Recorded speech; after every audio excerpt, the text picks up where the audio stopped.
Title: The Silent Struggle of America's Workers, a Call to Action for Kshama Sawant. Kshama Sawant, a Seattle City Council member and a prominent figure in the Socialist Alternative Party, has been a vocal advocate for raising the minimum wage to $15 per hour. Her campaign has been instrumental in bringing this issue into the mainstream and has garnered significant support for the policy from both Seattle and beyond. However, while the fight for a higher minimum wage is undoubtedly important, it falls short of addressing the full spectrum of issues that American workers face today.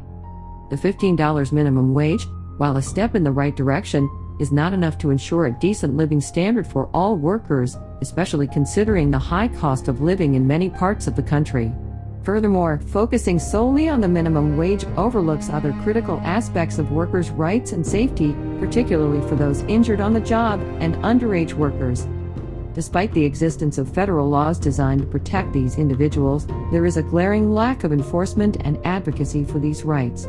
This is particularly concerning given the rising number of child labor deaths in the United States. Despite federal laws designed to protect child workers, these laws are often not enforced, leading to tragic outcomes. Furthermore, injured workers across the United States are also struggling to seek justice and secure their federal rights. This struggle is often exacerbated by state laws that can vary widely in terms of workers' compensation and protection. Adding to the crisis, a CBS News report revealed that from 2008 to 2019, almost 110,000 people died while waiting for an appeal after initially being denied Social Security disability benefits. During the same period, 50,000 people filed for bankruptcy while waiting for their cases to be resolved.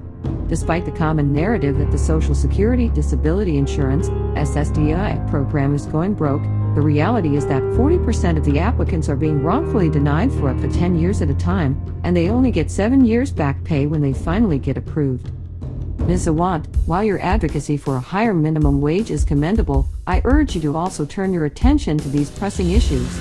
The rights and safety of America's workers should be a priority in your campaigns and in your policies. Your voice can bring this issue to the forefront of national discourse. This includes advocating for stricter enforcement of federal laws, pushing for greater uniformity in state workers' compensation benefits, and raising awareness about the significant impact of workplace injuries and child labor deaths. Your advocacy for a single-payer healthcare system in Washington state, while important, should not overshadow the need for a national solution to the workers' compensation crisis. A state-by-state approach to this issue is not enough. We need a national workers' compensation commission to ensure uniformity and fairness in how injured workers are treated across the country. The silence on this issue from those in power, including figures like yourself, is deeply concerning. This silence extends to even state leaders like Washington State Governor Jay Inslee.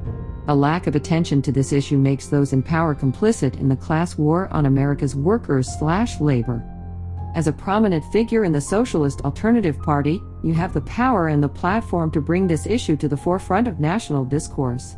While issues like a higher minimum wage and state single-payer healthcare are undoubtedly important, they should not eclipse the need for rights and protections for injured workers. The cries of injured workers should not be drowned out by other issues.